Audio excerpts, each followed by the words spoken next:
Hi everyone, welcome to a new Cube video. And in this video I have no special intro, so therefore I start directly. This video will be about plugin MetricEditor, standard plugin of CubeGUI. And this plugin allows you to add another additional derived metric into your measurement and calculate various expressions about your performance. And this plugin is very helpful for the performance analysis. I will demonstrate you how to use this plugin, various features of this plugin, but I will not explain you technique and theory of derived metrics. This will be done in another video, perhaps maybe here.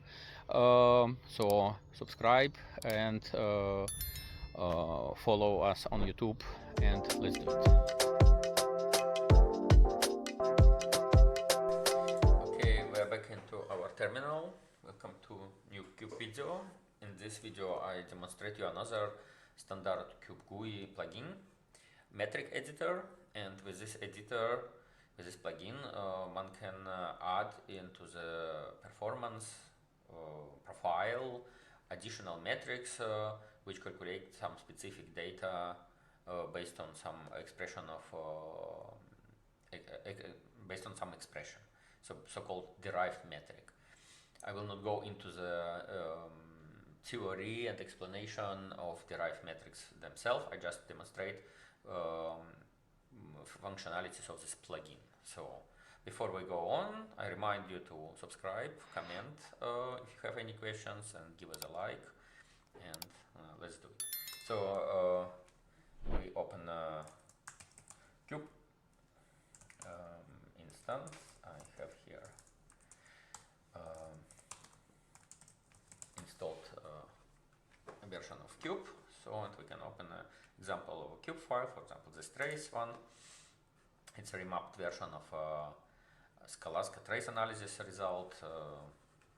It is BT set measurement. So here is the time metrics, visits, synchronizations, the hierarchy of metric time, and so on. So critical path, and so on. So first of all, how we can see that this plugin is enabled, and for that we can go either into the help and we go to plugin info. We see that here MetricEditor is listed. It means CubeGUI has found this plugin and enabled it, so it's working, and it is to be precisely installed here, version number 1. We can also get some documentation of MetricEditor. So here it is explained basics of this plugin. Also one can check it out in a list of these plugins, so one can see that it's found, it's enabled for this measurement. Alright, so how does it look like? First of all, let's take a look at, for example, metric time. If we go on info, we see that the metric time has a unique name, metric time. Visit has visits. That's important to know when we are creating new metric. So how do we create this new metric? So for that we go into the metric tree, and if we would like to create metric which is as a root metric, so we click here in an empty space. Basically it would be then root, or if it should be a sub-metric, so as a child of some metric, we can go on metric, click on metric, so in this case metric visits, and then it will be then created as a child of the metric visits. Let's go first create as a root. So here, and the one gets into context menu, entry, create metric. So if you click, one gets the window from MetricEditor plugin, and here are plenty of controls. So let's take a look. First of all, upper part, we see that we have a collection of plugins. So it's basically, if we click down on this drop down menu, we see already some list of metrics which are already available. And then obviously we can add and remove some metrics into the collection, so we can expand our personal collections. we can save some metric into the file, and we can load it from the file, or we can load it from the clipboard. So I will demonstrate it in a minute. We just go through the elements. So depending where we clicked, whether it is metric visits or empty space, it suggests to choose the parent metric. So let's take a look here. So we clicked on empty space, therefore there is no parent. But if we click on visits here and we go to create derived metric, it suggests either visits as a parent or none. So basically it's nevertheless, despite that we clicked here, it still allows to create a root metric. If we go deeper in the hierarchy and click, for example, here on create metric, here, then it suggests this MPI metric or again no parent, so basically root. So let's go with the root, and then it asks what kind of derived metric type it should be. So if we click the drop down menu, there is post derived metrics, pre derived inclusive and exclusive metrics, and if we click on this help, here is a short explanation what are those metrics are about. Detailed explanation how derived metrics engine is working I will do in another video of series CubeGUI Curious, where I explain internals of the cube. So subscribe to this channel and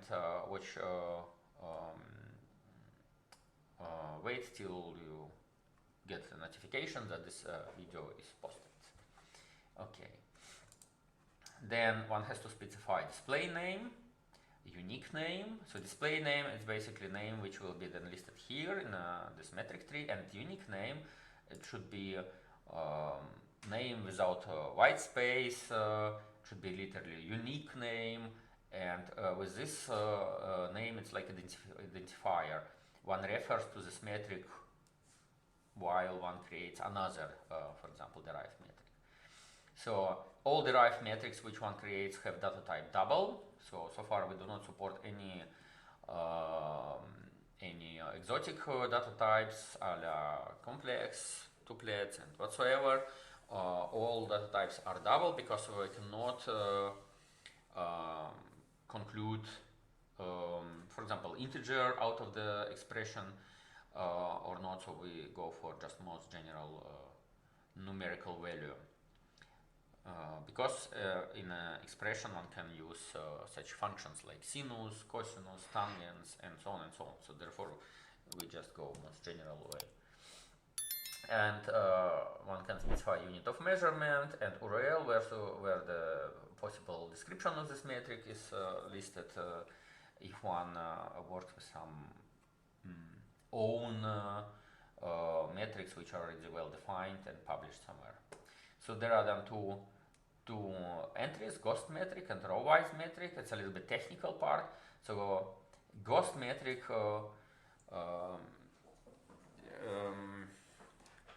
the metrics can be visible for the user, and they are listed in a metric tree, and or metric can have such technical purpose. So basically they perform intermediate calculations, and they do not need to be listed in the metric tree, but they are used to calculate another derived metric. Therefore, one metric can be ghost metric. This metric is visible only if one starts CubeGUI in expert modus.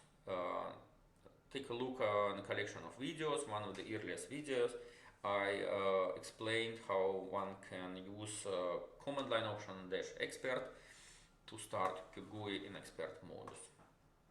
Row-wise metric allows internal optimization of calculation. So if along the system tree the values they do not depend on previous calculation, previous step, so they are basically constant, then CubeGUI performs optimization in calculation of expression. So one can do it either element-wise along the system tree, so for every location, every expression will be evaluated individually, or one can calculate basically for the whole array at once. So it's basically like a sinus of arrays will then deliver you array of sinuses and so on and so on. We ask here explicitly user to specify it, because we cannot conclude if the expression is depending on ID of this location ID or not. So therefore the user has to decide for explicitly. Here is the description field, so one can write description of the metric which one creates, especially if one wants to share this metric with some colleagues or some other users using this saving possibilities. And here we have fields where one actually specifies the expression of the metric. And we have here 5 fields: calculation, calculation init, aggregation plus, aggregation minus, and aggregation aggregation. So here is the help. If one clicks on it, here is it refers to various parts of the fields and explains shortly what does it mean. So to perform calculations within a GUI, one evaluates different expression. So the expression which one formulates here in this field is used to calculate a value for specific C node, so call path, and specific location. And this expression is used to initialize metric. So basically it gets compiled and executed once before the metric is added, and in this field one can create, for example, some array with some values which one can use then in actual calculation for every value. That's in this way one can accelerate the execution. If one has learned the difference between inclusive and exclusive value, this I explained already in a video about inclusive exclusive values, then one knows that, for example, for exclusive metric, which one takes a look here, exclusive metric, for every calculation which occurs, one needs only operation plus. So therefore, if one selects here, for example, exclusive value, only operation plus is available to be defined. So in order to calculate inclusive value in a call tree, one has to sum up inclusive values of children, and if one performs that recursively, one sees that it is actually sum up of all children of the element, and the sum up stands for exactly this operation plus. So one can redefine the operation plus using the derived metric engine, and then this operation will be performed to obtain the inclusive value for exclusive metric. If we create inclusive metric, then both of them are available, because inclusive metric in a formula to calculate exclusive value performs first summation of all inclusive values of children, and then it subtracts obtained value from own value. So there are operation plus is involved and operation minus is involved, so therefore both fields are available here. And the special field, so-called aggregation, a little bit of tautology. If one calculates value in a call tree in standard view, usually it means it refers to the whole system tree. So for metric time, it's basically sum of all values along the metric tree. To formulate it general, we aggregate the values over the system tree. And this operation is slightly different than aggregation plus.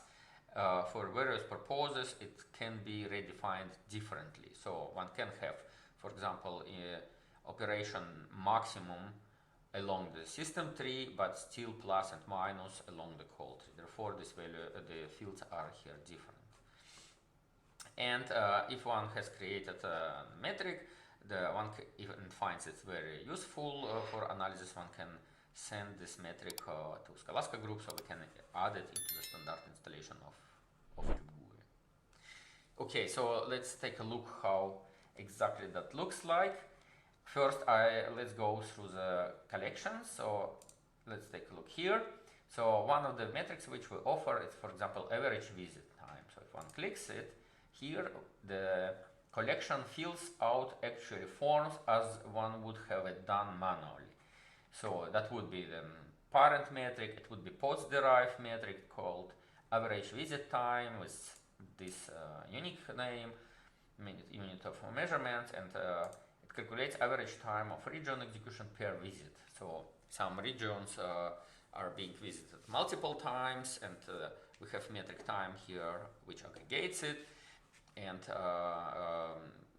we can calculate it. So we see that only expression calculation has been defined, so it's basically nothing else than just metric time, its exclusive value divides by metric visits, its exclusive value. So let's take a look how it looks like. So we create metric, and we see here it appeared, and let's take a look here. So the metric time, we see that this is exclusive metric value of BT of the root, and if we expand also the system tree, so we see that this is actually summation of all these exclusive values. So one doesn't spend much time in actually the outside of every call, so on very top level. But we can see that here, for example, is inclusive value of ID is 11 seconds nearly for every element, and if we expand that exclusive value is 0, 0, 2, and so on, and so on. This is basically our time mix. So here, for example, we see that we spend 90, nearly 100 seconds in MPI wait all, and this is inclusive, exclusive value. So we see that because of 48 elements, we spent almost 2 seconds per in total in this call.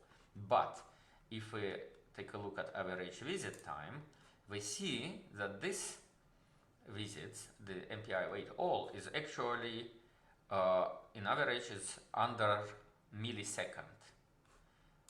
Yeah, and because if we take a look at time metric, then so one has to be careful here.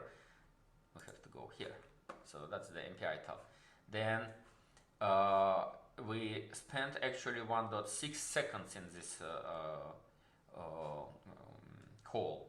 How it can be, but because we actually have 1,407 calls of this MPI wait all, and together they result in 1.6 seconds. But every individual call is then approximately 1 millisecond, and that is how one can take a look whether some individual calls are taking a lot per execution, or they contribute to execution, like for example here, just because there were so many calls of them.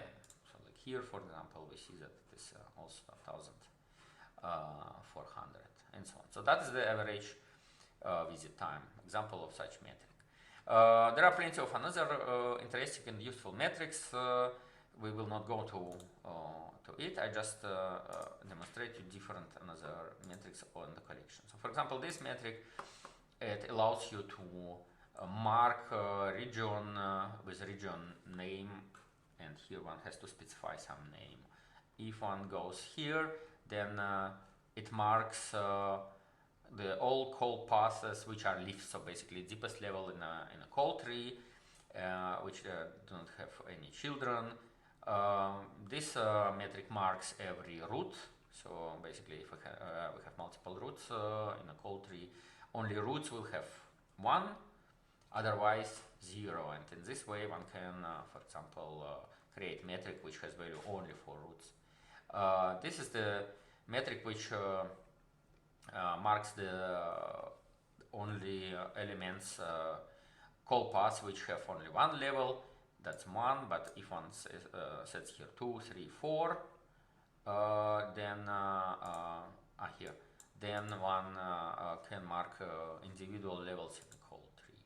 So this metric is, for example, shows you level of recursion. So if the recursion has 3, 4 elements deep, then it will calculate as a 3 or as a 4 this metric value.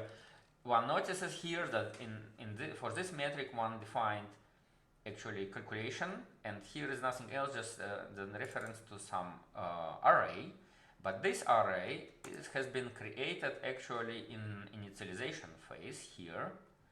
So it is created, and then using the double while loop, one actually takes a look if the names are identical, so one takes recursion and then one calculates the level of this recursion, and for every element one stores this level in the array, and the actual individual calculation is then reference to this array.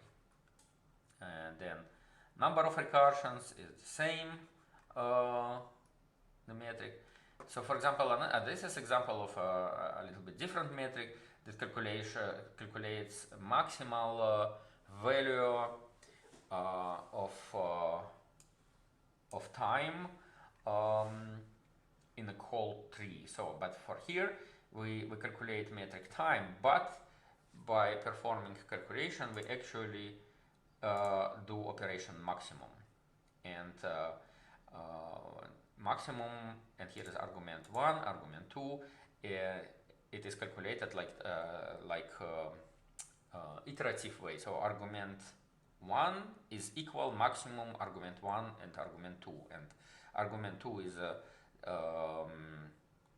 is just goes for every individual element in system tree, and argument 1 is basically like a reduction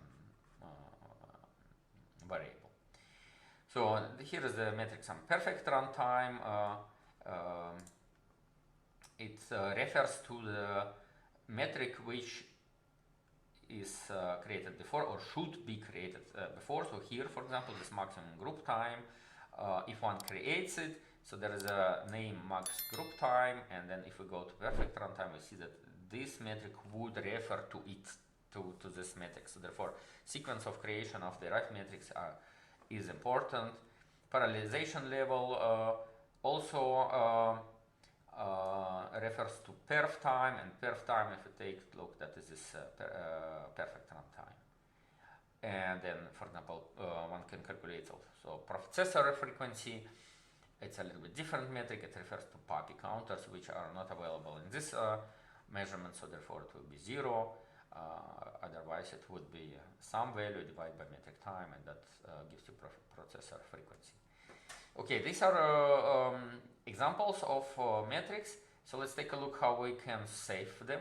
Let's go for some metric, this one, and we can save it. So if we click on this, and let's go here, and we name this metric like what it was, average time, something like this. It would be then QPL, the metric save. So, and if we take a look, so this is the metric. The file is created with average time. The M stands for derived metric, and if we take a look at its content, so we see that it's basically a text file where the field is listed with a colon and then its value. And so, for example, if we modify it a little bit, let's do copy. Let's 2, and we change it like here, and then we do metric time. Let's do metric MPI. It would be an average MPI time, average MPI per visit, and let's say average MPI time, average time of like something like that. The outer is, it's not outer. All right, so we modified a little bit this file. Let's take a look how we can use it. So the if we want to use this file in this window, so we can actually open it.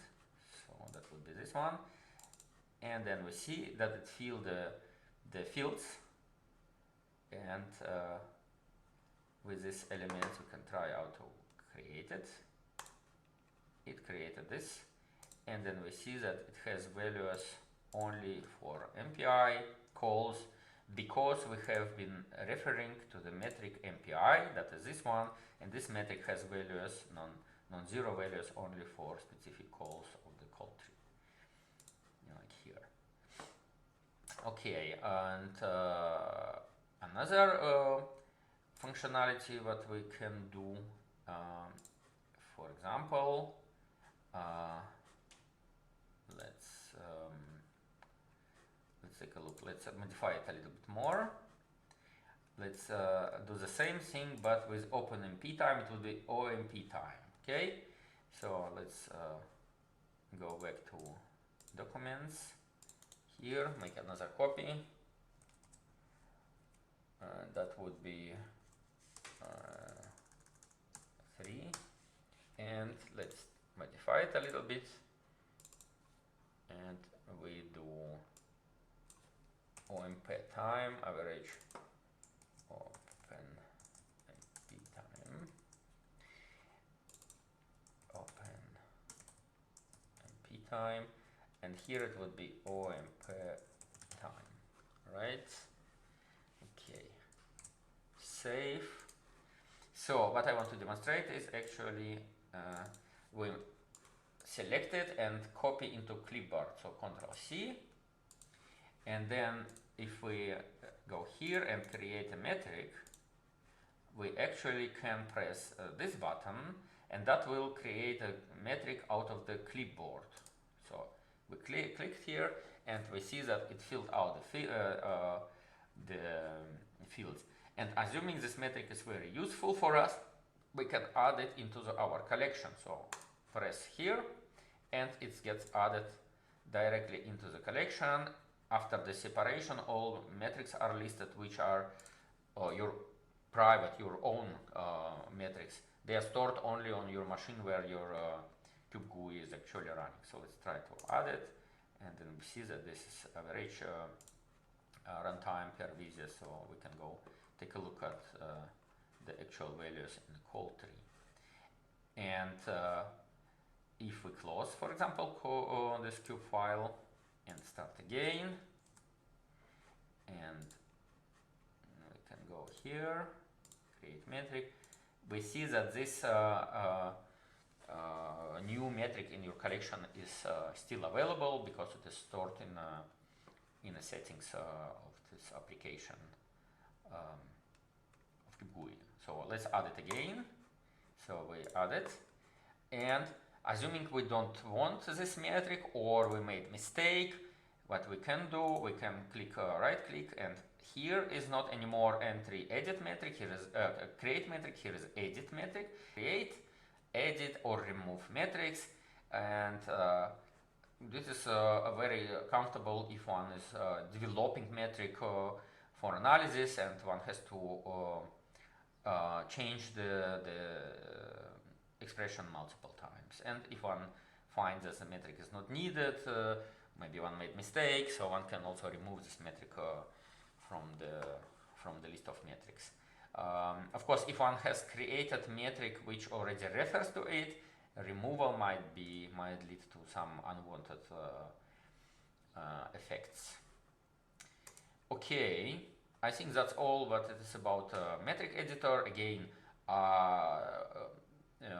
subscribe to the channel, because I will explain in another video the technique and technology behind the derived metric engine, what is the difference between post-derived metrics, pre-derived metrics, the inclusive, exclusive, and so that one understands it while one creates this metric. Okay, I hope you liked this video. If you have some questions, post them into the comments, and give us a like. And